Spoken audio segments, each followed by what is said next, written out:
morning, everyone, and welcome to the SBA's certification webinar. Thank you for joining us this morning. My name is Sandra Anguiano, and I'm a Business Opportunity Specialist at the Orange County Inland Empire District Office. We cover Orange, Riverside, and San Bernardino counties here in Southern California. The programs we will be discussing today are available nationwide, so the same rules apply across the board. A copy of the presentation will be provided, as well as a link to the recording.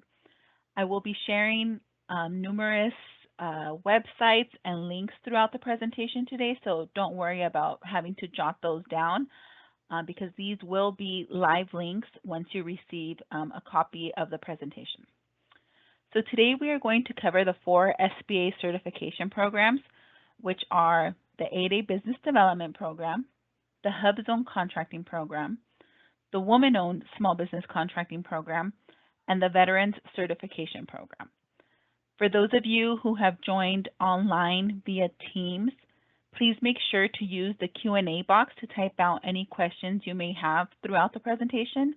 My colleagues will be monitoring that and answering those questions there in the chat.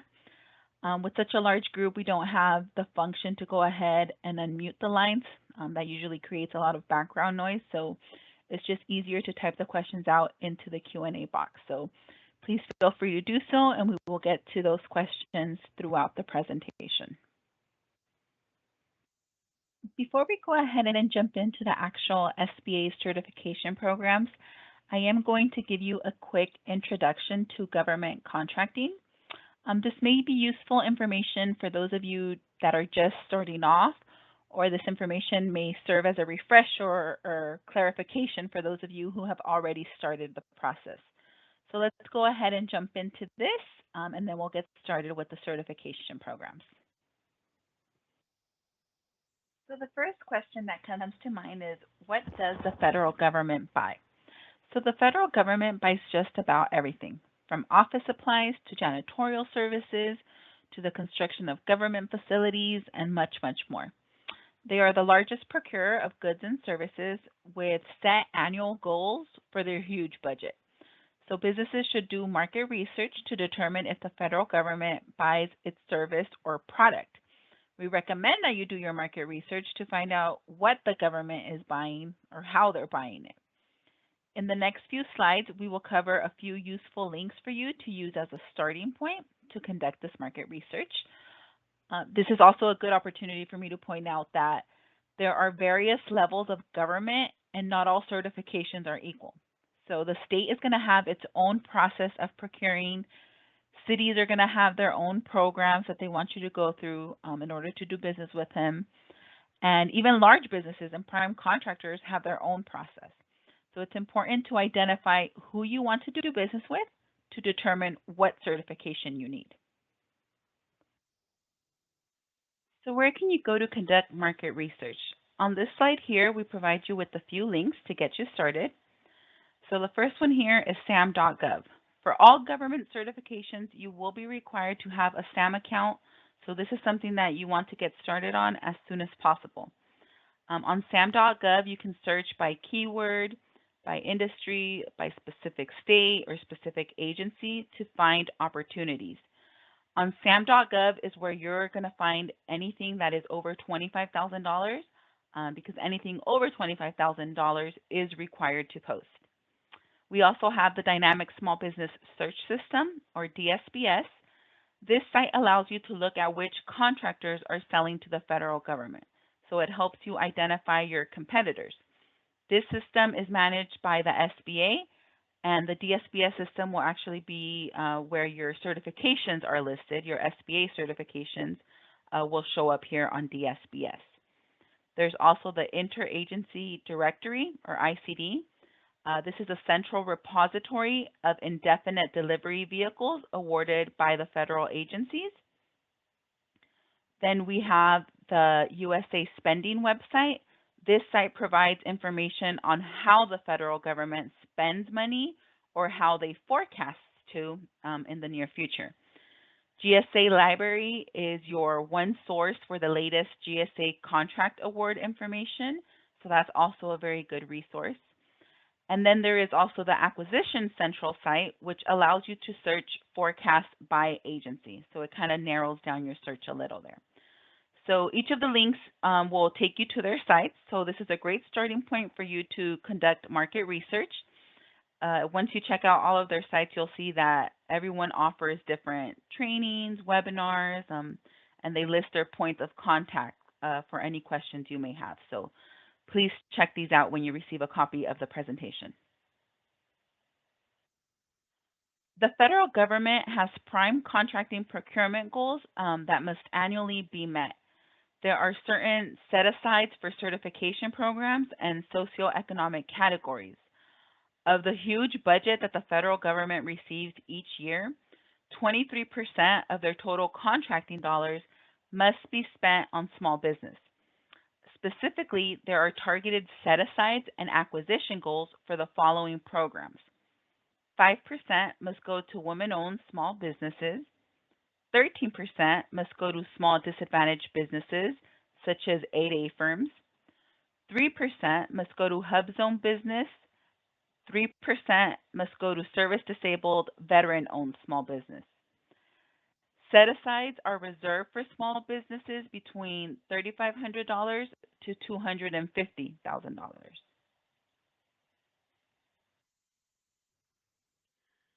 To give you an idea as to how much money or the percentages that are going into these programs, on this slide here, we have a breakdown of those dollar amounts and percentages. So you can see that in FY23, 28% of the total small business dollars, or $178.6 billion, went to small businesses.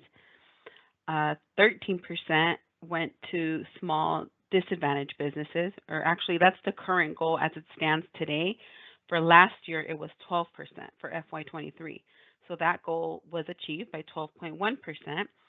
And this is in line, President Biden's goal is to award at least 15% of federal contracting dollars to small disadvantaged businesses by FY25. So every year they are increasing that goal. 8A firms do qualify as small disadvantaged businesses, so they fall into this category here. For women-owned small businesses, there is a 5% goal, and in FY23 they just fell short of achieving that goal, but $30.9 billion were awarded to women-owned small businesses. The HUBZone program has a 3% goal, and $17.5 billion was awarded in FY23 to HUBZone certified firms. For the service-disabled, veteran-owned small businesses, there is a 5% goal, and that was met in FY23 with $31.9 billion going to service-disabled, veteran-owned small businesses. If you're interested in looking up the source for this information, we do have that link here at the bottom of this slide, but this just gives you a general overview of the percentages that are being set aside for these government contracting programs. In order to be eligible for any of the SBA's certification programs, you must be a small business in accordance with SBA's size standards. So the SBA determines the size standards for a small business, and there are two ways that size is looked at. Size is determined either by your average revenues over the past 5 years or by the number of employees. So this applies to manufacturers, dealers, and wholesalers. So this is going to depend upon your primary industry code. You will need to determine your primary industry code in order to determine if you fall under the threshold for revenue or number of employees. There's a link for the size standard table provided here in this slide. So there are hundreds of NAICS codes. So the first step would be to identify your code and then look it up to determine if you are considered small based on SBA's size standards. What types of businesses are getting contracts? This slide provides an overview as to how or where the government spent its money. It is broken down by industry codes. There are various sectors depending upon which product or service you provide. Industry codes are very important in the federal government, so you want to make sure that you get familiar with them. NAICS codes. You're going to hear this over and over again. The North American Industry Classification System. So essentially what that means is that you pick the code that best suits your business, and then whenever you're asked for your code, you already know that 6-digit number. No one is going to come and assign you a NAICS code. You alone must identify your industry code. So these NAICS codes are used to track what the federal government is buying. So you're going to have this number listed on your SAM profile to demonstrate that you can provide a specific product or service. So as long as you have a business, you must have a business activity code. And your code merely describes your primary and secondary income producing lines of business. So most businesses have more than one revenue producing line of business, but you will need to identify one industry as your primary source of income. But you can have more than one industry listed on your profile. As long as you can provide that service and have the appropriate licenses, you can list those codes on your profile as well. As you start working with the federal government, you may want to look for opportunities as a subcontractor. Typically primes or large businesses are the ones that get those bigger contracts, and they have subs working under them. So if you aren't at the level to perform on your own as a prime contractor, you would want to subcontract. It is a great opportunity for your small business to gain capacity and experience. And you can list this as past performance for working as a subcontractor. So, large procurements have subcontracting requirements. So there are prime contractors that are looking for small businesses like you. So visit their website or contact their supplier diversity department to learn how to do business with them and become a sub.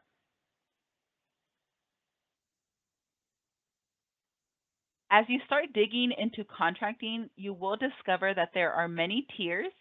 And here on this side, we have a few tips that we offer for starting to work with federal agencies. So we recommend that you focus on a few agencies at a time. Do research, concentrate on those. There are numerous agencies and they all buy various things. So review forecasts to see what's coming, visit their websites, see what news they have on there, the latest, most up-to-date information. You can contact the agency directly. Each website will have a listed Office of Small and Disadvantaged Business Utilization, the OSDBU. And you can visit, that website to learn how to do business with them. You're going to have to register on sam.gov because every contractor must be registered if you want to do business with the federal government. This is where the federal government will confirm you are a legitimate business, and this is also where you will be paid for providing your product or service. So step number one for any of SBA certification programs is to have that SAM profile set up. Our systems will actually not allow you to access the applications until your SAM profile is verified and active. So this process can take 4 to 6 weeks. So you want to make sure that you start setting it up as soon as possible. Although to be honest, I think right now it's taking a little longer than even the 6 weeks. So it's a free service. It's a profile you can do on your own completely free. So get started as soon as possible with that as well to not delay your applications for any of the certification programs. As I said, this is completely free. So when you visit the sam.gov website, just make sure you're on the right website. If you are asked to pay, then you're probably in the wrong spot. So make sure it's not a .net, .com, .org. Make sure it is sam.gov, and when you reach that page, make sure it has on there the official U.S. government website, and it'll tell you it is 100% free. If you'd like more general information on government contracting, I invite you to visit SBA's Government Contracting Classroom, and we have the link here on this slide. Here you will find 5 to 6 minute videos on various topics related to government contracting. There are even videos on there on how to set up your SAM profile, how to contact the OSDBU, and just many, many more topics. So I recommend you check it out if you have no knowledge yet, if this is your first dive into federal contracting. Um, this website is also completely free and you can play the videos as many times as you'd like. The SBA also has a YouTube channel with helpful videos, so I invite you to check that out as well. If you are interested in doing business with other government levels, you'll have to visit their websites. All of SBA's certification programs are at the federal level. So if you're looking to get certified as an SBE or DVBE, you would need to go through state procurement. So if you're within our Tri-County area, you can reach out to each county, to learn how to do business with them. Different organizations administer different programs. So their process is, completely different from the SBA application. So make sure you know who you want to do business with, what certification you want, so you are in the right spot for that application. For assistance with even state and local certifications, you can also reach out to your local Apex Accelerator, formerly PTAC, for free assistance. This resource partner is funded by DoD, Department of Defense, and they can assist small businesses with procurement. So check them out. It's really important, to find out who you want to do business with first to learn what you need to do in order to participate in their programs. Okay, so this concludes the introduction to federal government contracting. I hope you have found this information useful and that you visit the links when you receive a copy of the presentation. All right, so one last thing I would like to mention is the SBA certification upgrade, which is going to affect your certification applications for the Woman-Owned Small Business Program, the Economically Disadvantaged Woman-Owned Small Business, 8A Business Development, the Veteran Small Business Certification, and the Service Disabled Veteran-Owned Small Business Certification, as well as the HUBZone, or Historically Underutilized Business Zone Program. So the SBA is currently upgrading its application portal for all of its certification programs. So this upgrade is going to start on August 1st. So initial certification applications will not be accepted during the upgrade period. The system is expected to be available for new applications in early September, and that information will be posted on certify.sba.gov.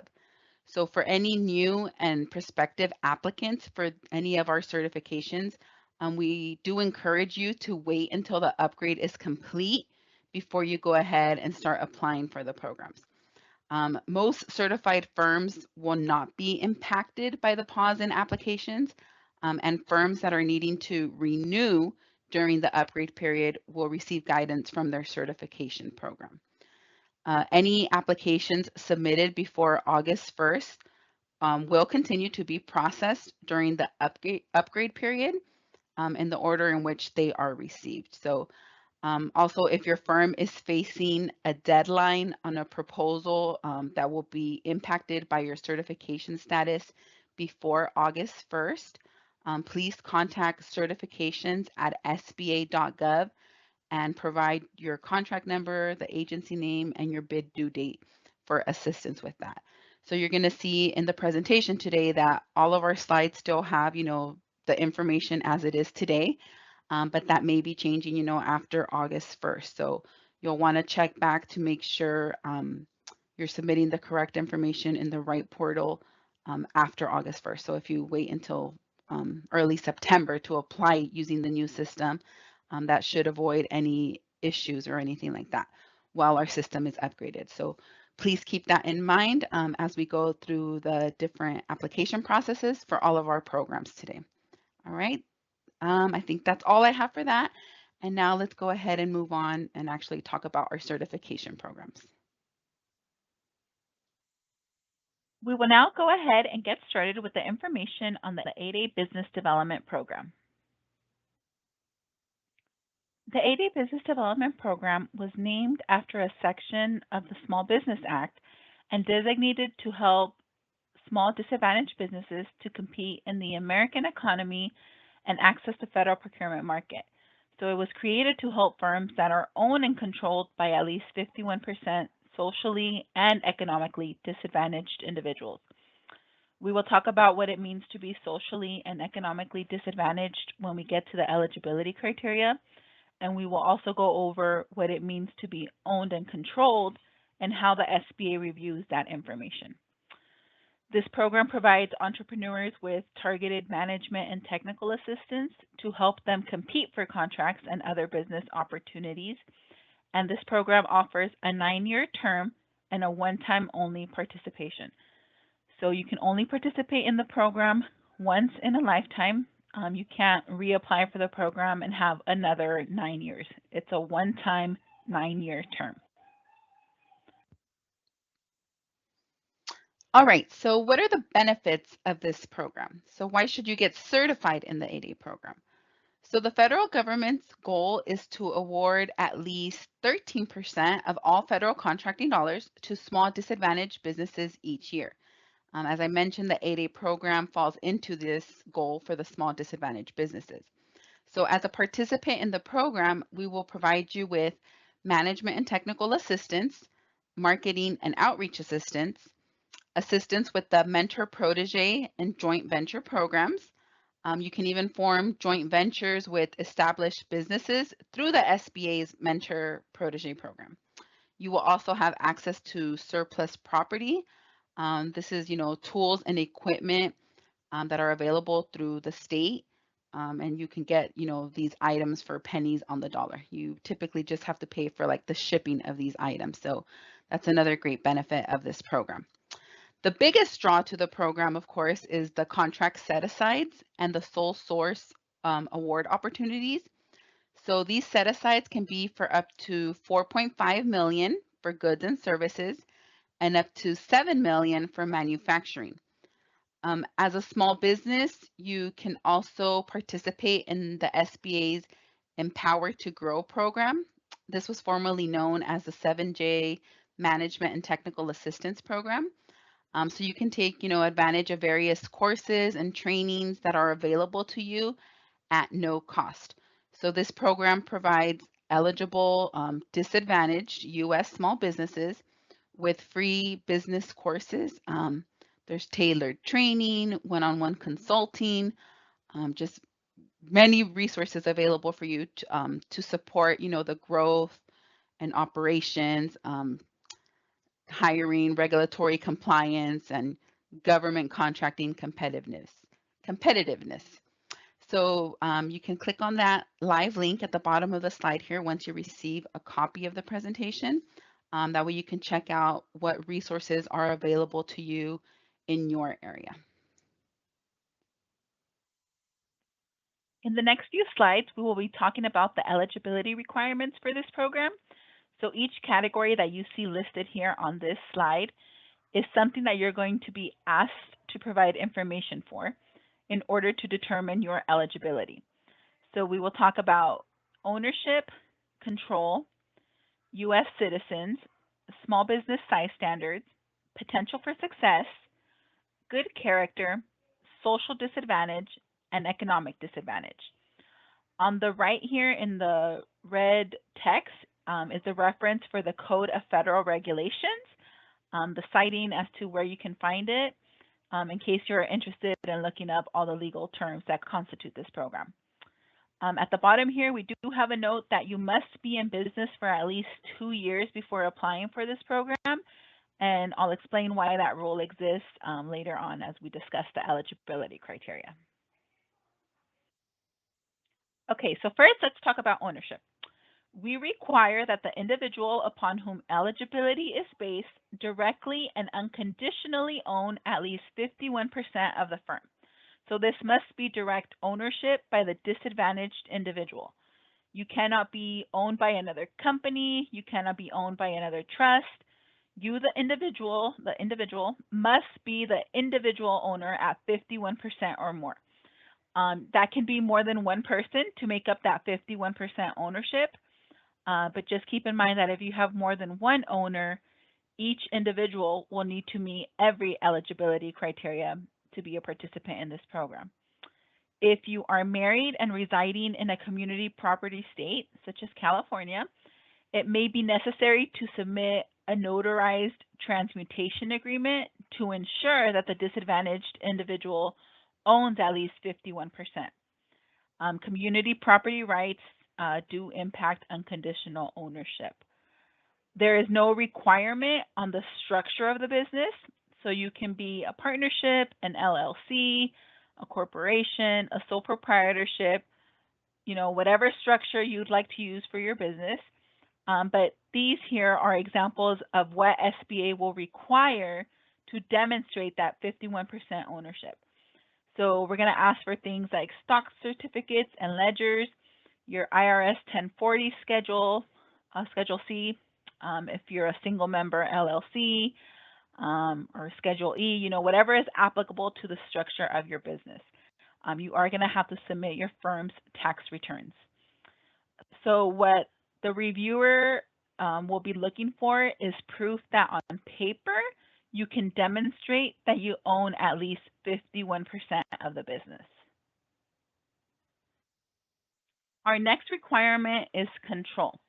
So the firm must show that one or more socially and economically disadvantaged individuals serve as the highest officer, control the board, make long-term decisions, run the firm's day-to-day business operations, receive the highest compensation from the firm, possess the appropriate amount and type of management experience needed to run the firm, have the ability to hire and fire, work full-time at the applicant firm, and be physically located in the United States. For all of SBA's programs, you must be a U.S. citizen in order to participate. You will be asked to provide a copy of your U.S. passport or certificate of naturalization. To be eligible for the 8A program, you must be a small business. So what exactly does that mean? So you must identify your primary NAICS code or industry code and determine if it falls under the revenue or number of employee thresholds. So as we mentioned in our intro, the size is determined either by your average revenues over the past 5 years or by the number of employees averaged over 24 months. And this is for manufacturers, dealers, and wholesalers. There's a link for the size standard table provided in this slide, or you can simply do a quick Google search for it. There are hundreds of NAICS codes, so the first step would be to identify your code and then look it up to determine if you are considered small based on SBA size standards. The SBA will also look at the firm's and the principal's relationships with other businesses and other individuals through prior relationships, family ties, or common investments. So if you have ownership in other businesses, you must disclose that information as well with your application. That is going to be used to determine the size of your business and see if you do qualify as a small business. Potential for success. So your firm must have the necessary track record and financial capacity to perform successfully on contracts awarded in the 8A program. So your firm must meet potential for success criteria. Typically, this is demonstrated by the firm being operational for at minimum 2 full years, as verified by revenues reported in your primary NAICS code. And we will take a look at your business tax returns to verify that information. So we want to make sure that participants in our program are ready and that they will be successful in the program. We don't want this to be a burden or for it to cost you any money. We want you to make money and win contracts while you are a participant in the 8A program. So the federal government has certain requirements for businesses that are looking to bid on projects, which is very different from the private sector. So in anticipation of that, we do a precursor and review your business for that potential for success. So we will take a look at your financial capability, make sure you have, sufficient capitalization, financial performance, bonding capacity, and manageable debts, your managerial and technical capability, performance on previous contracts, that the firm has the necessary personnel, licenses, certifications, facilities, and prior experience.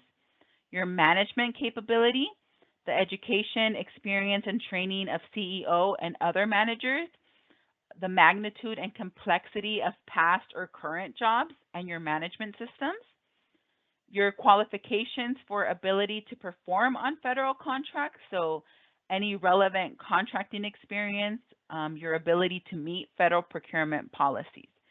We just want to be sure that if you get into the program, you can take advantage of those contracting benefits and you'll be able to successfully bid and win on these contracts.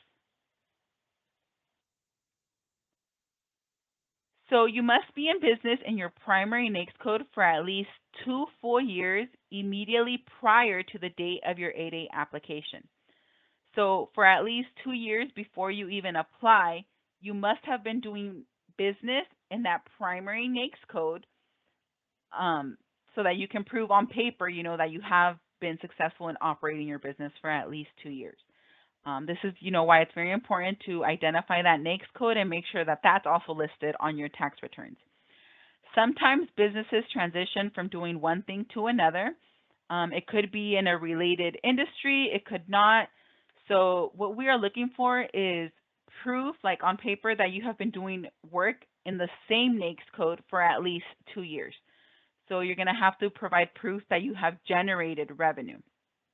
Now, if the business has not generated revenues for the preceding 2 years, if you don't have tax returns to prove that, you can request the 2-year waiver. So you can request this if you switch to a different industry, maybe you switch NAICS codes and you can't demonstrate that you have been doing business in that specific NAICS code that you're applying for. You can request a waiver, but there are a few conditions that have to be met in order for this waiver to be granted. So you're going to have substantial business management experience. You must demonstrate your technical expertise. You must have adequate capital, and you must have a record of successful performance on contracts. So the waiver may be granted, but the firm has to address each of these elements in detail. You'll have to provide copies of contracts, letters of reference to verify your successful contract performance, copies of invoices, proof of payments on invoices, and things like that to prove that you can generate the revenue. If the firm has not generated any revenues, then the firm will be unable to waive the 2-year rule. So as a business owner, you should strategically consider the timing on applying if your business experience is limited and your exposure to the federal marketplace is at its infancy. So businesses who have an established track record as a subcontractor or prime contractor at the federal level, they tend to experience greater growth and higher levels of success and sustainability than those businesses that are just starting off in federal contracting. The 8A program is a one-time only 9-year term program. So you should really think about when to apply to the program so that you can make the most of the limited time and increase your chances of winning contracts. So ask yourself these questions, and be honest. Be honest with yourself. If you're a single person company who has never done a contract larger than, $250,000, you may want to focus on building your business a bit more before applying for the program. Some firms may be eligible for the 8A Business Development Program, but that doesn't necessarily mean that they are ready to contract with the federal government. So ask yourself these questions to determine if you are on a path to success. Is your business procurement ready? Make sure you're ready to do business with the government before you go and obtain these certifications. Can you identify, the federal agencies that purchase what you sell? Can you provide examples of similar work that your firm has completed that generated revenue? Are you prepared to access a line of credit or performance bond if required? Do you have financial and payroll systems that are compatible with the government's requirements and that can produce financial statements and payroll records? Even something as basic as, have you selected a NAICS code? Are you registered in SAM? Have you completed a capability statement? So, your potential for success will depend on what stage your business is in.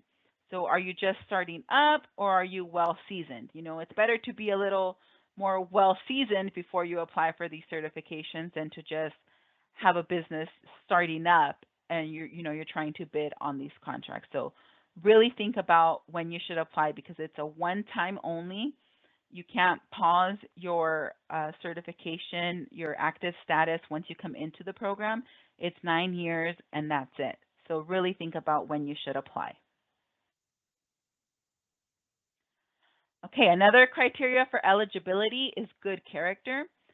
So the SBA wants to make sure that participants in our program have good character. So SBA is going to take a look at the following to make this decision. So we will take a look at any adverse information regarding criminal conduct, violations of any SBA regulations, debarred or suspended firms or individuals, any principal who is incarcerated or on parole, submission of false information during the application process or after approval, any firm or any of its principals that fail to pay financial obligations to the federal government. So for that last bullet there, examples of that are any tax liens, if you're delinquent on a student loan, if you defaulted on an SBA loan, or any federal obligation will lead to them finding that you do not have good character. So perhaps if you had a tax lien, in the past, but you're on a payment plan now, then that's fine as long as you can show that you have that payment plan and that you're current with it, then that's okay. You would just need to submit proof of that to overcome that, if you have any financial obligations to the federal government. Okay, now let's talk about social disadvantage. So, throughout the presentation, you've heard me say socially and economically disadvantaged individuals. So it has to be both criteria that you meet. So the definition of social disadvantage means that an individual has been subjected to racial, ethnic, or cultural bias within American society because of their identities as members of groups and without regard to their individual qualities. So an individual, applying for this program will only need to establish their social disadvantage once for the entirety of the program term. So SBA must determine that the discrimination or bias experienced by an individual is chronic, substantial, and has occurred within American society, not within another country. So additionally, the discrimination must have negatively impacted your entry or advancement in the business world. So new applicants who are claiming the social and economic disadvantage can demonstrate their individual social disadvantage through one of two options. So you can either write a narrative or you can complete a fillable questionnaire that's available in Certify in the application process. So for those business owners who choose to write a narrative, generally a length of at least 3 pages is sufficient, but it may be more or less. For those business owners who choose to complete the questionnaire online, I believe you can input a maximum of 1,000 characters per each fillable field. And of course, whether you write the narrative or decide to do the questionnaire, the SBA can still come back and request additional information if needed. To demonstrate your social disadvantage, business owners should include the following elements. So you're going to want to have an indication of which identity or identities is or are the basis of your social disadvantage. So clearly describing which identity or characteristics you possess, which have been subject to discrimination, helps the SBA understand your experience and eligibility for the 8A program. So some examples of this are, race, religion, ethnic origin, gender, sexual orientation, identifiable disability, isolation from American society, and others are all categories of identities or characteristics which have formed the basis of successful social disadvantage submissions.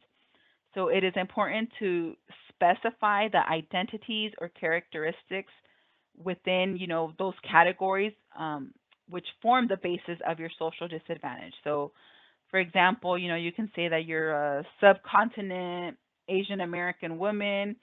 That would be like an example of a specific identity within the race and gender categories.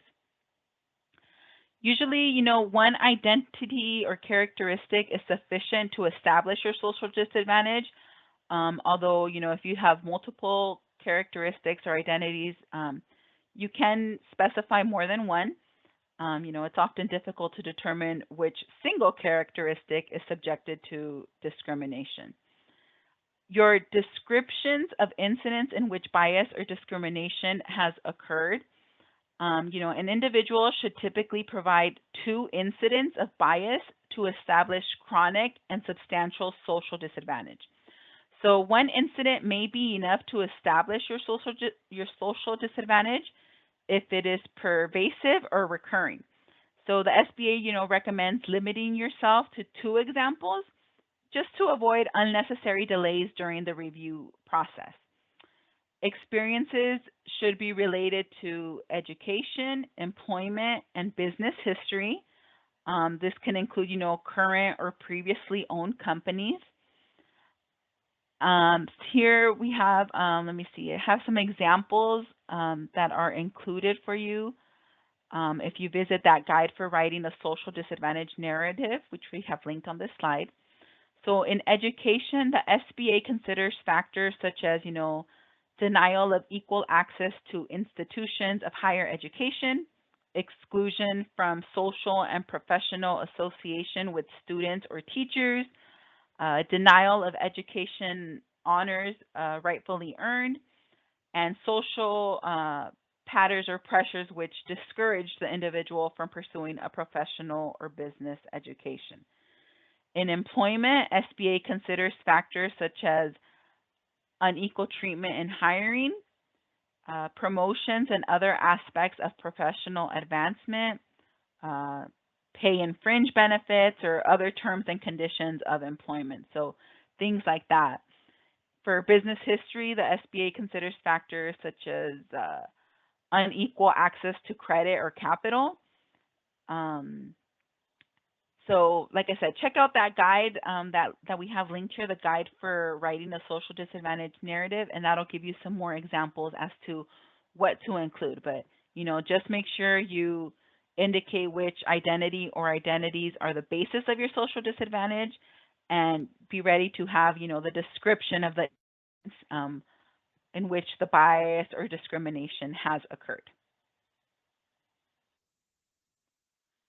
For each incident, you will be asked to describe, who, what, where, why, when, and how. In the guide, you'll see that incidents are more readable if they provide information in the following order as they are listed here. So when, where, who, what, why, how. So you're going to want to explain, when the discriminatory conduct occurred. You can give exact dates if that's available. That is preferred, but it's not necessary, as long as the incident provides a specific time period. The discrimination can be from any period of your life. It doesn't necessarily mean you have to be experiencing, current discrimination to qualify. The where, explain where the discriminatory conduct occurred. The incident must have occurred in American society. Who, explain who committed the discriminatory action. So this could include an individual, a group of individuals, or an institution. If you have individual names available, it is preferred that you disclose that information, but it's not necessary as long as, the incident provides a specific figure or organization. So, they want to see the details on there. What, explain the discriminatory conduct. Why, explain the reason or reasons that the conduct was more likely motivated by bias or discrimination. than other, other non-discriminatory reasons. Without additional facts, a mere assertion that the action was the result of bias or discrimination is, will not be enough to support a claim of social disadvantage. Explain how each instance of discriminatory conduct impacted your entry into or advancement in the business world. So offensive comments or conduct, that while that's reprehensible, it's not going to necessarily support a claim of social disadvantage if there is no negative impact associated with the incident. So just be as clear as possible when you're writing that narrative or when you're, filling out that questionnaire on certify.gov to make sure that all of these who, what, where, why, when, how are addressed, that you explain everything in detail. Okay, a socially disadvantaged individual must also be economically disadvantaged. So to be a participant in the program, you must be both socially and economically. It's not one or the other. You have to have both. So if it's more than one applicant, then all applicants must meet the criteria as well. In order to be economically disadvantaged, SBA reviews the individual's personal net worth, which must be less than $850,000 after we exclude all legitimate retirement accounts and any equity in the primary residence and the applicant firm. We also review the individual's total asset level, which may not exceed $6.5 million, with the only allowed exclusion being legitimate retirement accounts. And the individual's average 3-year income may not exceed $400,000. So because California is a community property state, we will also look at your spouse's assets as well. So we're going to split everything 50-50. Whatever you claim to own on your own, 50% goes to your spouse and 50% will go on your personal financial statement for purposes of determining your adjusted net worth. So your salary and your income are going to be verified through tax returns. If you are interested in calculating this for yourself before you apply for the program, you can look up SBA Form 413. It's on our website, or you can do a simple Google search for it. So this form will help you list out your assets. So maybe if there is something you didn't think about that we would ask about, this form will help you, line by line calculate what your adjusted net worth would be. So those are the eligibility requirements for the 8A program.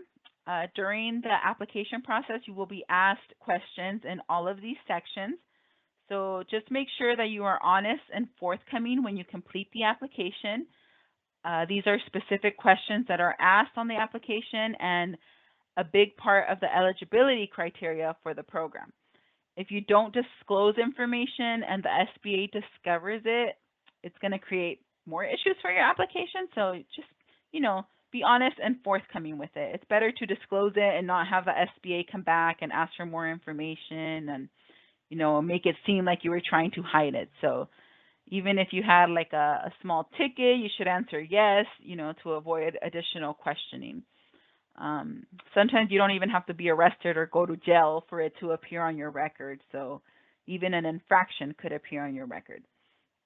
If we do find anything, we will ask for an explanation, or, we can come back and ask like, hey, why didn't you disclose this? So just, be honest and forthcoming when you are completing the questionnaire online.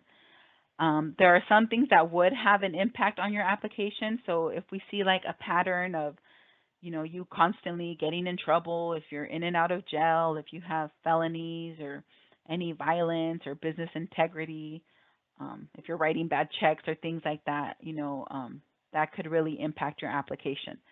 There are some things that, you may think are going to impact it, but they really wouldn't. So like, let's say if you have an underage drinking citation or a citation for recreational drug use or jaywalking, something like that, that's not really going to impact your application, that happened like when you were younger or whatever it may be. So just be as honest as possible when you're completing the application. Next, we're going to be talking about actually how to go ahead and go through the process of applying for the 8A program. Once you are ready to apply for this program, you will want to follow the steps outlined in this slide. So we always recommend that you get official copies of governing documents. So, any document related to your business at one point or another, you're going to need to reference that. So just make sure you have all your paperwork together. Make sure you know where your articles of incorporation are, your meeting minutes, stock certificates, things like that. Step number 2 here, create a free profile in the federal government's system for award management, sam.gov. Anyone who wants to do business with the federal government must have this profile set up. The system is free, takes a few weeks to sign up, but please go ahead and start that as soon as possible.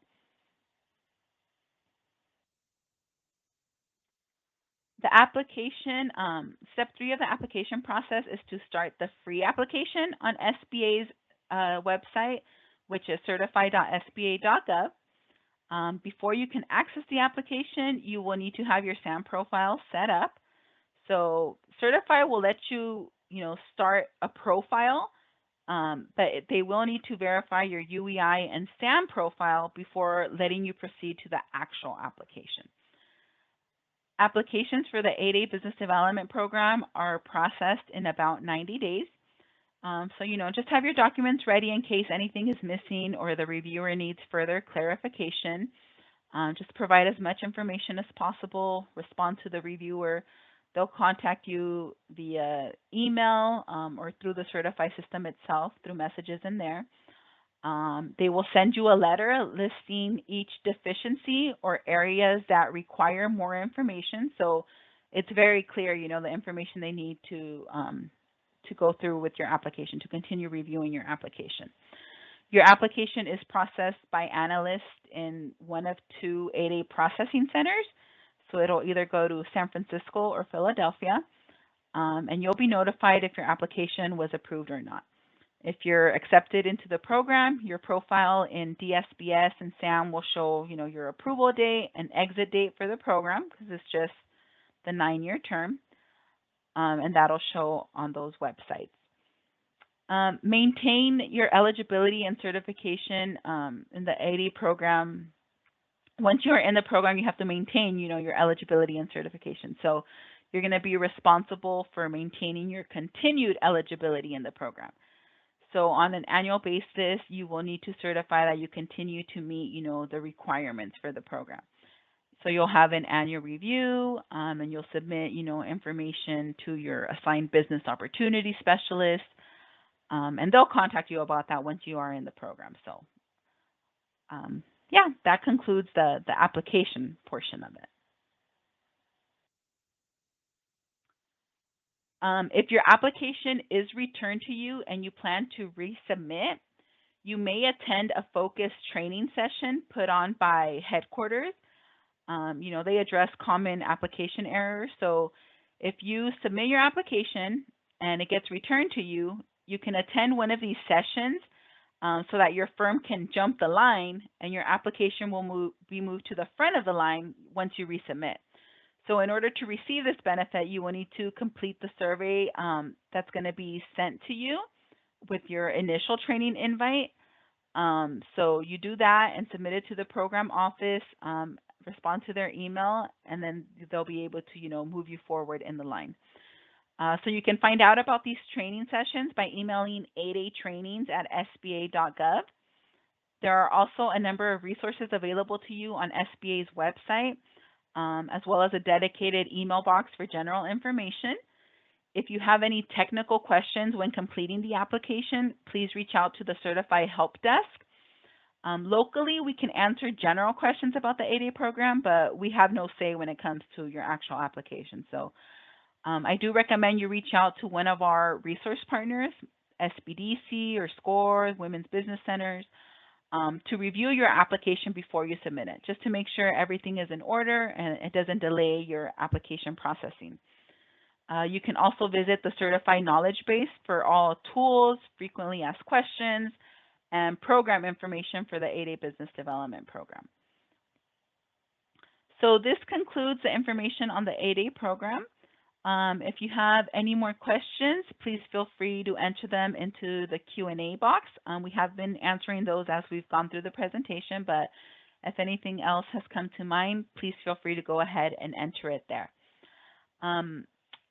As you see here on the bottom of the slide, our headquarters office also does host monthly conference calls. So if you're interested in, speaking to somebody, they have these on the third Wednesday of each month from 2 to 3 p.m. Eastern Time, and you have the number and the conference ID there for you to join. All right, so I do see that my colleagues have been answering your questions in the chat, so please continue to type in those questions there. As I said at the beginning of the presentation, we don't have the function to unmute the lines, but if you type them out into that Q&A box, we will be getting to them throughout the presentation. So thank you for entering those in there. Okay, so the next program we will be discussing is the HUBZone program. We will go over the eligibility criteria, applying for this program, and maintaining the certification.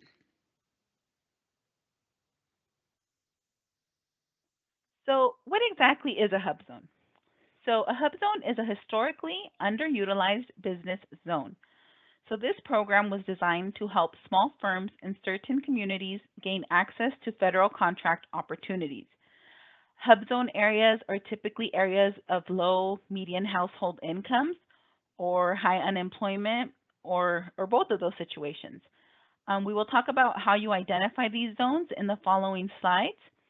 The HUBZone program certifies the eligibility of businesses in disadvantaged communities to compete for federal set-aside contracts, offering employment and growth opportunities where they're most needed for positive economic impact.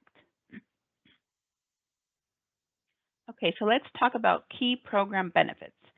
So the government has a mandate of awarding 3% of all prime contract dollars to HUBZone certified firms. In FY23, the federal government spent $17.5 billion on HUBZone contracts. At any given time, there are about 5,000 small firms that are certified into the HUBZone program. There are contract set-asides and sole source opportunities for firms certified into the HUBZone program. And HUBZone firms also receive a 10% price evaluation preference applied to full and open competition. So what does that mean? So if you are certified as HUBZone and you bid on a project that is open to competition, then you get a 10% price evaluation preference applied to the contract when you're being compared to a large business. So if solely based on price and you and a large business have the same pricing, they will apply that 10% price evaluation preference, meaning that they're going to add 10% to that large business to their bid, so that your bid would be considered lower. So this is the only program, the only federal program that applies this benefit outside of set-asides. Generally, your benefit is for your certification only, but this program allows you to use it on full and open competition as well. So where are these HUBZones? Across the country, there are more than 22,000 communities that are designated as HUBZones. So there are 7 different designations, and the 7 categories are census tract, county, Indian land, disaster area, a BRAC area, which is a base realignment and closure, redesignated or transitional areas, and the governor's designated areas. So the basis for all of these areas are high unemployment and or low income. Information is gathered from the Department of Labor, census data, etc., different websites, different resources to make that determination. The HUBZone maps are updated every 5 years as opposed to annually. In the past, they were updated on an annual basis, but now they've decided to go ahead and update the maps for qualified areas every 5 years. So this 5-year redesignation provides small businesses with the ability to plan and invest in their HUBZone communities without fear that their designation may change from one year to the next. So SBA regulations also provide an additional 3 years of designation for expiring hub zones. These are what are known as redesignated hub zone areas. And this is just to help companies prepare for the transition to a new hub zone. So every 5 years, the HUBZone program is required to update the hub zone designations to ensure the program continues to serve the communities that are most in need of assistance. Most areas stay the same, but there are some minor changes. And right now, the map that is live on our website is a 2023 map, and that won't be updated again until July of 2028 to reflect changes to qualified census tracts and qualified non-metropolitan counties. In 2026, I believe, it's going to reflect expiring redesignated areas, and throughout any year to reflect new and expiring governor designated covered areas and qualified disaster areas as appropriate. So they do make updates between those 5 years, but generally most of the major updates take place every 5 years. If you visit the SBA website, you can find the HUBZone maps to look up your address and see if you are located within a hub zone. The map is color-coded and is easy to read. You can play around with it, zoom in and out to go ahead and identify these qualified areas. So this is a good tool to use if you're thinking about moving your business or opening a new business and you'd like to be considered for the HUBZone program. We do recommend that you enter a specific address for best results, and you can do that here in this green arrow area because if you're just eyeballing it, one side of it could be claimed as a hub zone and across the street it's not. So just to get the most accurate information, go ahead and plug in an address there to make sure that you are in a hub zone area. Okay, so in order to be able to bid on and receive federal contracts that are set aside for small businesses in designated hub zones, firms must apply for certification and must maintain compliance with the rules of the program. So let's go ahead now and talk about the eligibility requirements for this certification. So to be eligible for this program, there are 4 major eligibility requirements that must be met. So we are going to take a look at the size of your business. So you must be a small business in accordance to SBA size standards. Another important reason to know your NAICS code, your primary NAICS code. The ownership, you must be at least 51% owned by U.S. citizens. If there are multiple owners making up that 51%, all owners must be U.S. citizens. The SBA does not consider holders of permanent visas and resident aliens to be citizens. Your principal office must be located within a hub zone, and you must have at least 35% of your employees residing in a hub zone.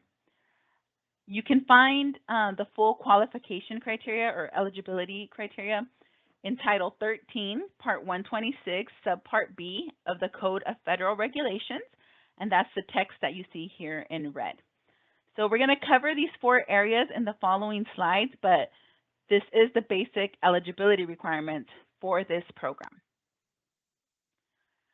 So size, as I've mentioned before, you have to be a small business in accordance with SBA's size standard table, so it's important to identify those NAICS codes. At the time of application for your certification into the HUBZone program, you must meet SBA size standards for your primary industry classification. At the time of an initial contract offer, a HUBZone small business concern must be small for the size standard corresponding to the NAICS code assigned to the contract. That is why it's very important to make sure you've identified your NAICS code and make sure that you indeed are a small business based on SBA's size standards. In addition to size, we will also look at ownership. The business must be directly and unconditionally owned and controlled by at least 51% U.S. citizens. As I said, if there are multiple owners making up that 51%, all owners must be U.S. citizens. Your business or principal office must be located within a designated HUBZone. So now a principal office means the location where the greatest number of the concerned employees at any one location perform their work. So if an employee works at multiple locations, then the employee will be deemed to work at the location where the employee spends more than 50% of his or her time. So if an employee does not spend more than 50% of his or her time at any one location, and at least one of those locations is a non-HUBZone location, then the employee will be deemed to work at a non-HUBZone location. In order for a location to be considered the principal office, the concern must conduct business at this location. So you can't just like look at the map or find an address that is HUBZone qualified and put that down on paper. It actually has to be, where the work is physically being performed. For those concerns whose primary industry classification is services or construction, your employees are out in the field, they're not at the same location every day. The determination of principal office excludes the concerned employees who perform more than 50% of their work at job site locations to fulfill specific contract obligations. So if all of your employees perform more than 50% of their work at job sites, then the concern, your small business does not comply with the principal office requirement. Aside from being located in a HUBZone, at least 35% of your employees must also reside in a HUBZone. And for this program, the SBA has its own definition as to what an employee is for purposes of applying to the program. So to the SBA, an employee means all individuals employed on a full-time, part-time, or other basis, as long as that individual works a minimum of 40 hours per month. So not 40 hours per week, 40 hours per month. So this can include employees obtained from a temporary employee agency, from a leasing concern, or through a union agreement. Volunteers are not considered employees, and you cannot count them as part of the 35% requirement. Now, SBA also has its own definition for reside. So the SBA defines reside to live in a primary residence at a place for at least 180 days, or as a currently registered voter and with intent to live there indefinitely.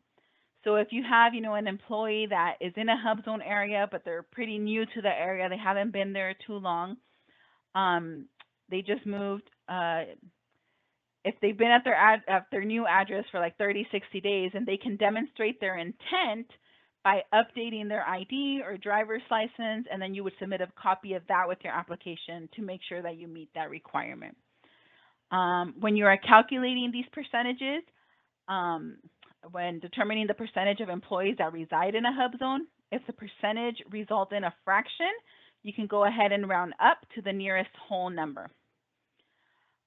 This, figuring out the residency or your principal office location, that may be a little tricky. So if you have a specific scenario that you're unsure how to count your employees and whether or not they qualify, feel free to reach out to us, and we can go through your scenario and see if you do meet that criteria or not.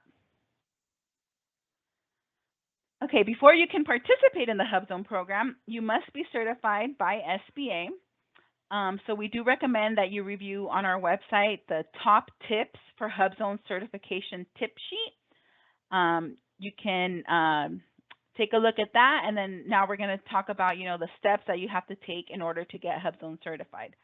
On our website, you can also find information about the program and eligibility guidelines in the SBA's latest frequently asked questions. So if you go to sba.gov, that'll also be listed there as well. Okay, so step number 1 of the application process is to make sure you have a SAM account set up. This is why it is so important to have that profile set up as soon as possible for any of SBA's certification programs. Once your SAM profile is set up, you will need to visit SBA Connect, which the website is connect.sba.gov. in order for you to request access to the HUBZone application portal. So if you have a SAM profile already set up, you do not need to sign up for a new account in SBA Connect. You may use the same login info as SAM. So those two websites are connected. So we do have an instructional video for you to request access to the HUBZone portal. You can fast forward to about minute 2:15, I believe it is, of the video for instructions. The beginning of the video is just going to, talk about setting up a new account. But if you already have SAM registered, you can just skip ahead to see how you request the application portal for the HUBZone program. Once you have gained access to the HUBZone portal, you're ready to begin the application. So just, follow the prompts in the HUBZone section.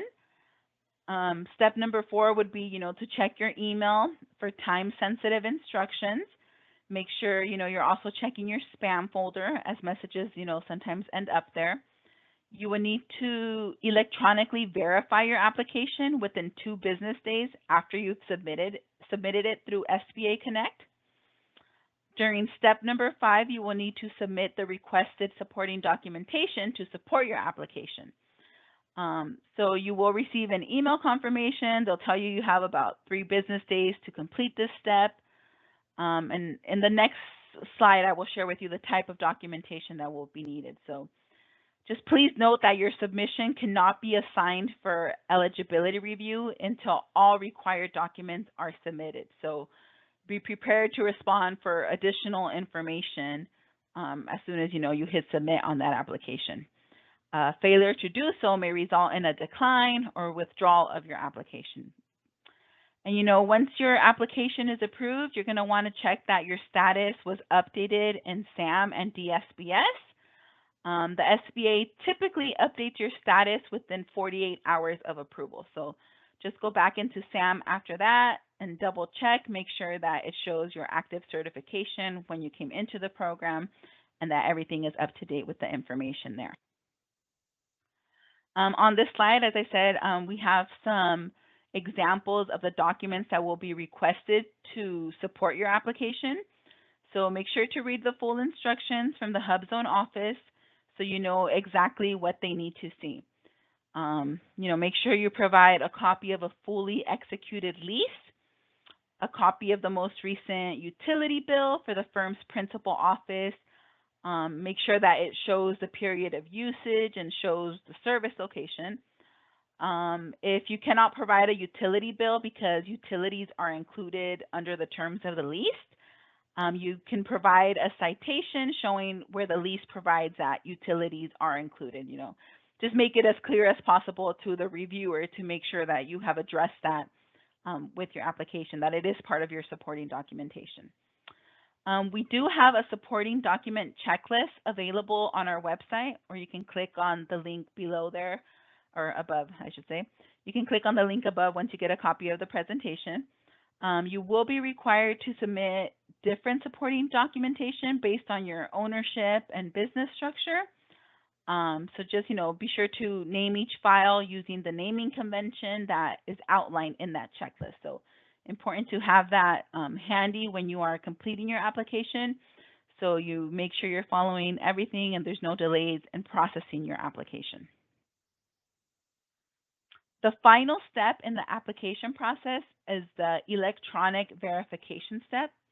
So the application is not received as an active submission until the firm's highest ranking officer completes the electronic verification step.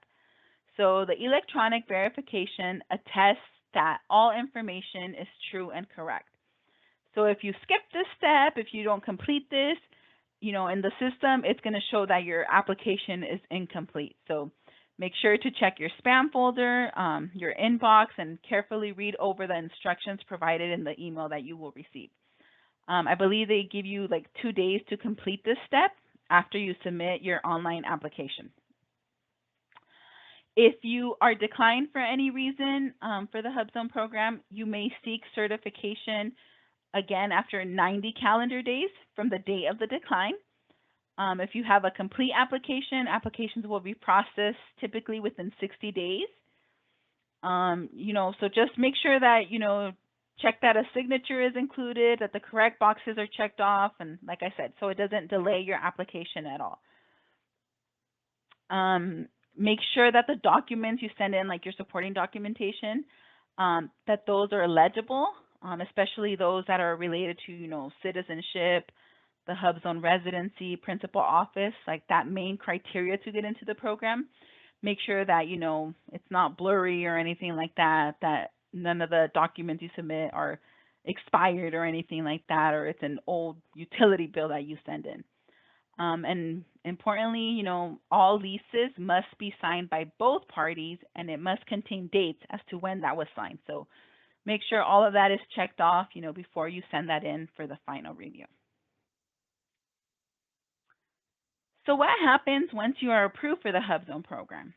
So in the next few slides, we will talk about some actions that need to be taken in order for you to maintain your certification in good standing. HUBZone regulations require that all certified HUBZone firms recertify annually that they remain in compliance with the program's requirements. So although there is no limit to the length of time a firm may qualify as a HUBZone firm, the certification is not a lifetime certification. You will need to recertify for the HUBZone program once a year, around your anniversary, your approval date of when you came into the program. Please note that if a firm fails to recertify within the required time frame, the SBA will propose the firm for decertification. So once you are in the program, feel free to take a look at that recertification fact sheet for helpful tips on completing these steps. During your active participation in the program, a program examination will also be required every 3 years. So this may sometimes include a site visit that would be conducted by a member of your local district office. And a program examination is just an investigation by SBA officials to verify the accuracy of any certification made or information provided as part of the HUBZone application or recertification process. So you will need to provide documents similar to those submitted with your initial application, which may include, corporate documents, firm employee and location lists, payroll records, utility bills, your employee HUBZone residency documents, a copy of the lease agreement or rental agreement, things like that. So you will receive an email from headquarters with instructions for completing this step. Some of the possible outcomes of a program examination are that, the SBA determines the firm is eligible. So in that case, SBA is going to send you a written notice, to your firm, and you'll, continue to be certified in the HUBZone program, and your status will be reflected in SAM and DSBS. Now, if the SBA determines that the firm is not eligible, then you will receive a written notice of the proposed decertification, and then you will have 30 days to submit documentation, supporting your continued eligibility in the program. So, that email that comes from headquarters will include specific instructions for responding. They'll let you know exactly what they need to see in order for you to maintain your certification. Now, if you fail to respond, then the SBA may propose decertification, based on your failure to cooperate with the program examination. And then, of course, once you're in the program, you can take a look at that program examination fact sheet, which has more information on what these program examinations entail. In order to get the most out of your HUBZone certification, you want to make sure you take advantage of all the resources that are available to you. So, look into perhaps participating in a joint venture. With a joint venture, you can get enhanced market penetration, share costs, and expenses and returns. These can help you increase knowledge and experience. You can also utilize the Mentor Protege program. This can help you enhance your firm's capabilities. It can, help meet established business plan goals and improve your ability to compete for contracts. You can also get access to other certification programs. So, gain access to further contracting opportunities by combining the HUBZone certification with other certification types. You can get certified for the 8A Business Development Program, the WOSB program, the VetCert program, and even certifications at the state and local levels. Make sure you take advantage and receive that technical assistance for business plans, coaching, technology, and financing services. So take advantage of, SBA has a lot of resource partners. They're here to offer you assistance with training, executive education, and one-on-one consulting in a broad range of business disciplines. So make sure you take advantage of that. There's also technical assistance for business plans, coaching, technology, and financing services. You have to be proactive in your self-marketing. The HUBZone program is not a contracting program.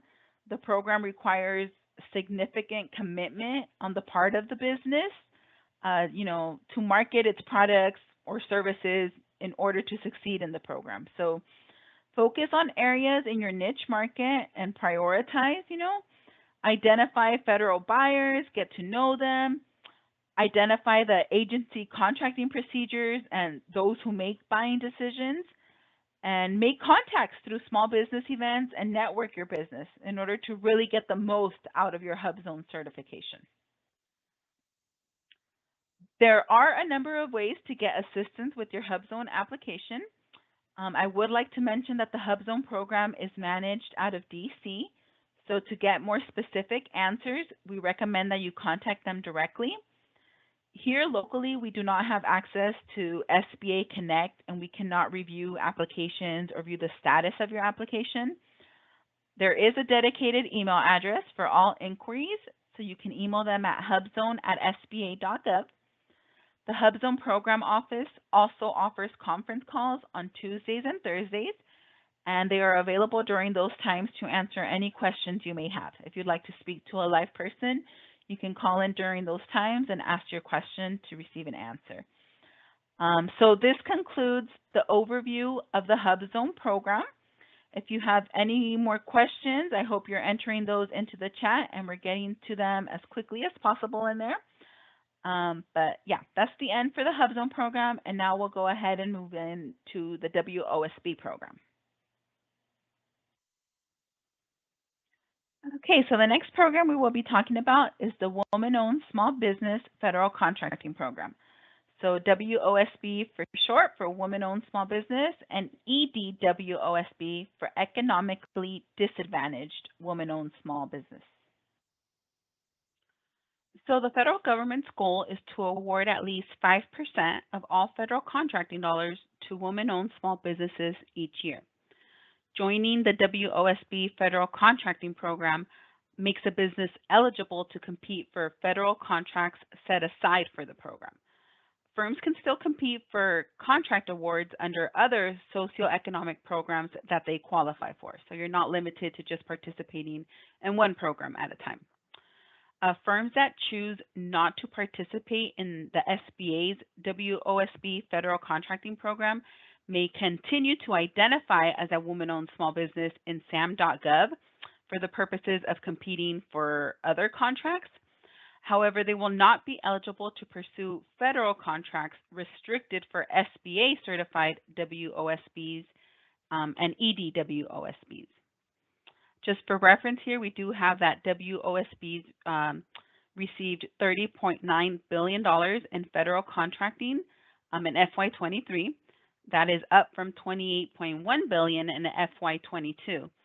And that accounts for nearly 5% of the FY23 total eligible dollars. So this marks the highest dollar amount ever awarded to WOSBs. It was mostly in industries related, to professional, scientific, and technical services and construction. So there are plenty of opportunities under this program. How do you know if the WOSB program is right for you? Let's touch on the eligibility criteria for this program. So to be eligible for the Women's Contracting Program, Women-Owned Small Business Contracting Program, A business must be a small business in accordance to SBA's size standards, be at least 51% owned and controlled by one or more women who are U.S. citizens. You must have women manage the day-to-day operations and also make long-term decisions for the firm. Women must hold the highest officer position and possess the managerial experience. And your NAICS code must be listed on one of the eligible lists. We will go over this in a couple of slides, but just know that this program is restricted to a list of specific NAICS codes. There is also no minimum amount of time in business that is required in order to be eligible for this program. In order to qualify as an economically disadvantaged woman-owned small business, one or more economically disadvantaged women must unconditionally and directly own at least 51% of the applicant firm.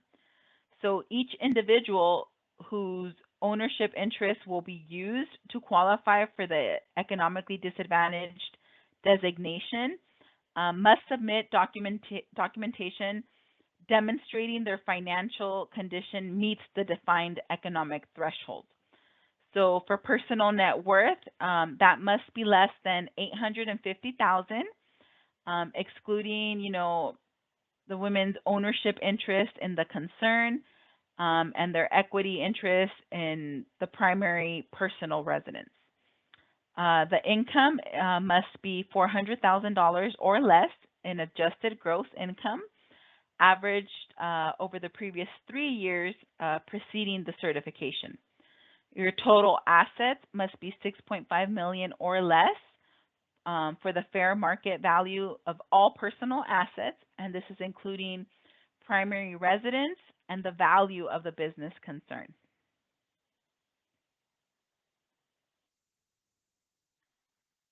In order to demonstrate eligibility for program participation, all applicants must provide proof of U.S. citizenship, regardless as to which certification you're applying for. If you're just going for the woman-owned small business or economically disadvantaged, you will need to provide proof of U.S. citizenship.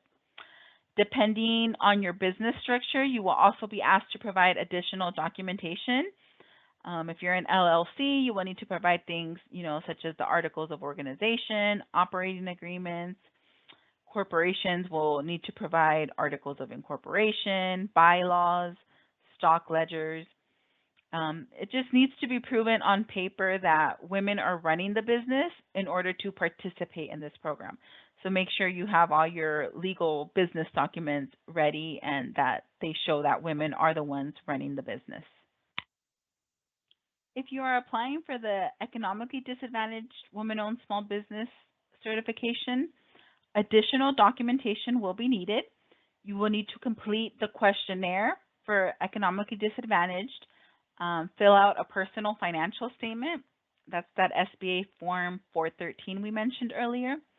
You must submit a completed and signed IRS Form 4506T so that we may confirm your revenue and earnings, as well as copies of your 2 most recent personal tax returns, including W-2 forms, and any other additional information to confirm your eligibility. If you don't have W-2s, you may submit your 1099s. That's acceptable as well. And just know, the SBA can come back and request additional information if it's determined that additional information is necessary in order to prove your economic disadvantage. As I mentioned earlier, to qualify for this program, your NAICS code must fall under a certain list of eligible industries. So not all NAICS codes are eligible. So these contracts for WOSB and EDWOSB are for specific industries where women-owned small businesses are underrepresented. So the SBA maintains a list of those eligible industries and their NAICS codes. So that's, another important reason to make sure you know your NAICS code and make sure that your NAICS code appears on the list before you apply for this program. You can click on the link above for a full list of eligible industries. If your NAICS code is not on either list, then there are no contract opportunities for you under this program. There are about 733 eligible industries. I believe about 626 are designated for limited competition among all WOSB program participants, and an additional 100 or so are eligible for competition among only SBA certified economically disadvantaged women-owned small businesses. So Congress does require SBA to conduct a study every 5 years to identify industries in which small businesses owned and controlled by women are underrepresented in the federal marketplace. And you can find a link to the most recent study on our website as well if you're interested in looking that up. On this slide here, you can see the number of program participants we have had. This slide is a little outdated. It's from 2022, but there's, almost 6,000 people certified into this program. And we have a list of like the top NAICS codes for the WOSB on the left and EDWOSB on the right. So you can kind of see which sectors, which industries are getting most of these contracts that are set aside for women-owned small businesses. Once you are ready to apply for this program, you will need to follow the steps outlined on this slide. So first and foremost, register your business in SAM.gov. The system for award management is a registration system that's owned by GSA and located at SAM.gov. So this is, where companies represent their eligibility for federal contracts. And in order to begin the process of certifying as a WOSB or EDWOSB, you must first establish a user account on the SAM site. After you have submitted your information, your account must be approved in SAM in order to apply and certify for the WOSB certification. It does take a while to register in SAM, so make sure you do that as soon as possible.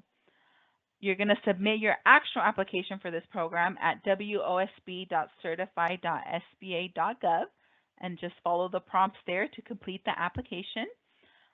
Certify does pull information from SAM. That's why it's so important to have your SAM profile set up first. So on this site, you're going to complete, your forms and upload your supporting documentation into Certify directly. I do encourage you to take a look at the WOSB/EDWOSB Quick Start Guide that's available on our website in order to view the tasks, and I think they even have screenshots of step-by-step, how to complete this application. So this guide covers, how to create your account, how to claim your business in the system, and, gives you prompts as to how to fill out the actual application and certify. Once your application is approved, the SBA will update your status in SAM and DSBS. So it'll show when you came into the program, the date you were certified, and if you just hold a WOSB or EDWOSB certifications. The application process for the WOSB program is completely free. There is not a fee to apply for this program. However, if you would rather go through a third-party certifier, please note that there are only 4 approved organizations by the SBA. So these are the El Paso Hispanic Chamber of Commerce, the National Women Business Owners Corporation, U.S. Women's Chamber of Commerce, and the Women's Business Enterprise National Council. So you can reach out to them to find out about their certification process and any associated costs. The only benefit of going through a third-party certifier is that you will have access to member-exclusive events hosted by these organizations. But, if you want to save some money, this is totally something you could do for free on your own or with the assistance of one of our resource partners, the SBDC, SCORE, Women's Business Centers. They can do this for free as well. So up to you if you want to sign up for one of these organizations or if you want to try doing it on your own. If you are a participant in one of SBA's other certification programs, such as, the 8A Business Development Program, the SBA will take that existing certification as proof of your eligibility for the WOSB program. So this will help cut down the application process and the paperwork that needs to be submitted in the WOSB portal. So if you are a current 8A participant and meet the eligibility criteria for the WOSB program, you may apply for the program and submit minimal documentation. So if you're already in the program, you would just provide, a copy of your most recent annual review letter. If you just came into the program, you would provide a copy of your acceptance letter into the program. And just upload that into the WOSB portal, and you wouldn't have to add all that supporting documentation. Our analysts do have access to view participants' 8A information in Certify, and they can confirm your eligibility that way. The SBA also allows participation from firms certified by the U.S. Department of Veterans Affairs Center for Verification and Evaluations, CVE for short, provided they meet all eligibility requirements. So firms must provide their CVE certificate and supporting documentation through the Certify website. If you are seeking the EDWOSB designation, then you would still need to include all that financial information, the SBA Form 413, the questionnaire, the tax returns, the W-2s. But that's only if you're also applying for the EDWOSB, not for the WOSB. The Certify application process is going to be a lot easier for you if you gather your documents, before you start the actual application. We do have a number of checklists available which identify the documents that applicants will be required to submit in the application process. So be sure to, take a look at those. Once you're on our website, you can navigate to the Prepare page and review the documents that will be required when you apply. It's going to provide you links for each program, which directs you to the preparation checklist of that program. You can also, scroll down, I think, and navigate to the checklists that are there. So just make sure you gather the necessary documents. Your documents should be saved as individual PDF files. You shouldn't include a zipped file, a folder. And just make sure you use the proper naming convention for your files.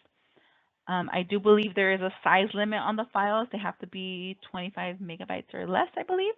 And just make sure you don't, password protect any of your files, because that's just going to delay the review of your application. The WOSB program recently introduced a series of short videos addressing various aspects of the application process. This was in response to applicant feedback, and also aligned with SBA's objective to continually improve customer experience. So they identified 6 areas to help improve the application submission. So they have videos on tax documents and financials, the information you need for the EDWOSB, outside employment, ownership, resumes, governing documents, stock ledgers, stock certificates, and meeting minutes and bylaws. So I invite you to check those out and see, make sure you have the correct supporting documentation, that's exactly what they want to see, just to make sure before you upload that. This program is managed by headquarters, and only they can answer questions regarding your application. So please reach out to them at wosb@sba.gov. Make sure to include your firm name and UEI number so that they can easily pull that up. If you experience any technical difficulties while trying to complete the application, please submit a help request via an online form as well. If you are interested in signing up for training directly from our program office, please send them an email to wosbtraining@sba.gov so they can provide you with their schedule. And then just please note that processing time is currently taking over 180 days.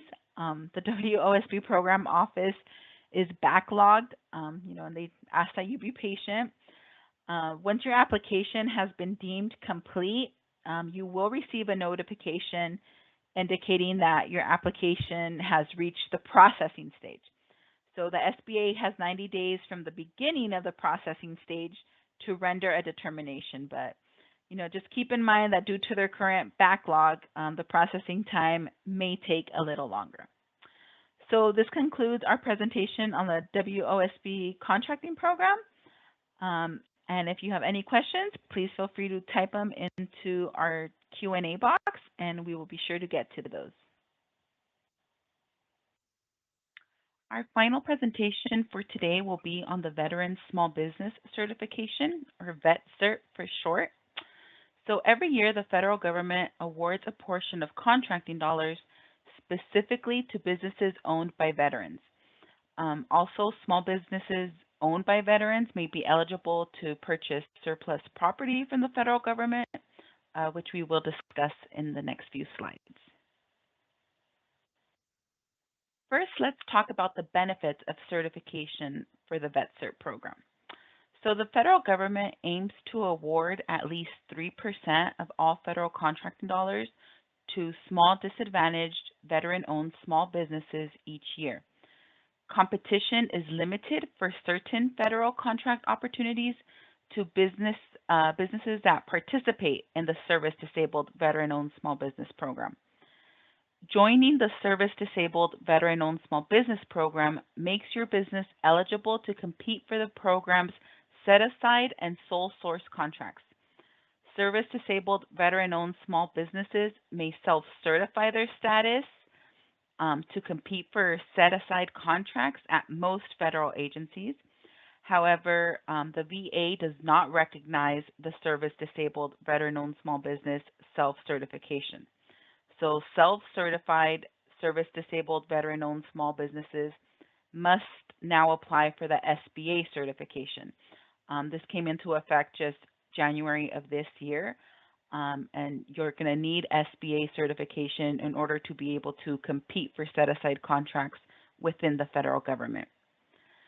Certified veteran-owned small businesses have additional opportunities to pursue sole source and set-aside contracts at the Department of Veterans Affairs under the VA's VetCert Program.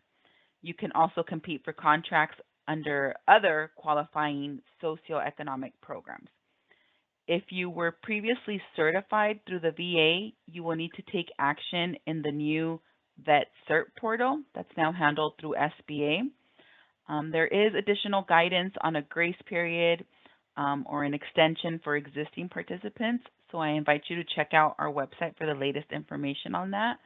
And if you need any assistance with this, please feel free to reach out to our office so we can walk you through that process as well. To apply for certification with SBA as a veteran-owned small business or a service-disabled veteran-owned small business, a firm must meet the following requirements. You must be considered a small business as defined by the size standard corresponding to any NAICS code listed in the business's SAM profile. Have no less than 51% of the business owned and controlled by one or more veterans. For certification as a service-disabled veteran-owned small business, you must have no less than 51% of the business owned and controlled by one or more veterans rated as service-disabled by the VA. For those veterans who are permanently and totally disabled and unable to manage the daily business operations of their business may still qualify if their spouse or appointed permanent caregiver is assisting in that management. Once you have determined your eligibility for this program, you will want to make sure that you are also registered in SAM.gov. You cannot move forward with the application process if you are not registered in SAM.gov. As I've mentioned throughout our presentation today, setting up that SAM profile does take a few weeks, so you will want to get started on that as soon as possible. A list of required documentation is available on sba.gov/VetCert. You can find a PDF file there for preparing for SBA Veteran Small Business Certification. As a participant in the VetCert program, you may wish to also join the Surplus Personal Property Program. So veteran-owned small businesses can access federally owned personal property that is no longer in use through the General Services Administration's Federal Surplus Personal Property Donation Program. So this program, is overseen by GSA, and they're in charge of, the donations of federal personal property. They manage that GSA access.gov website. They allocate property to the state for donation, and they review state agency for surplus property operations. So anything that gets donated in any state, GSA oversees that, and you would have access to that surplus property for purchase and for use in your normal business activities. Veteran-owned small businesses may get federal surplus property from the state agency for surplus property in the state where the property will be primarily located and used. You will have to agree to all of these terms and conditions listed here on this slide. So you must agree in writing that your veteran-owned small business is located and operated within the state, is unconditionally owned and controlled by one or more eligible veterans, service-disabled veterans, or surviving spouses, that you have registered and you are certified or in certified status in SBA's VetCert Program database, will use the property in the normal conduct of its business activities. Personal or non-business use is strictly prohibited, that you will not sell, transfer, loan, or lease, or otherwise dispose of the property during the period of restriction unless you have received express written authorization from SASP, GSA, and SBA. You will get permission from the donating SASP before permanently removing the property from the state. You will use the property as intended within 1 year of receipt. You will maintain your veteran-owned small business eligibility with the SBA and SASP for the duration of the applicable federal period of restriction for donated property. And you will give the SBA, GSA, and/or SASP access to inspect the property and all pertinent records. So if you're interested in participating in this program, you can contact the SASP in the state where your veteran-owned small business is headquartered for more details on the program requirements and eligibility. To get the most up-to-date information on this program, I encourage you to visit the SBA's website. This program is also managed out of headquarters, and we do not have access to your application here in the field. So for program-specific questions, please reach out to vetcert@sba.gov. For more general questions, you can reach out to your local district office or one of our resource partners. If you rather speak to someone, there is a dedicated call center that can assist, and the number is listed here on this slide. The call center is available Monday through Friday from 8 a.m. to 6 p.m. Eastern Time.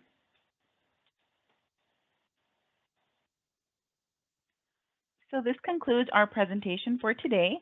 Thank you for joining us. I hope you have found the information helpful and that you are ready to go ahead and apply for our programs. As I mentioned at the beginning of the presentation, you will receive a copy with live links. So we will be sending that out within the next 24 to 48 hours. But for now, I will leave you with my email address. Should you have any follow-up questions that you wish to discuss with me, you can go ahead and email me. But thank you so much for your time this morning, and I do hope that you enjoy the rest of your day.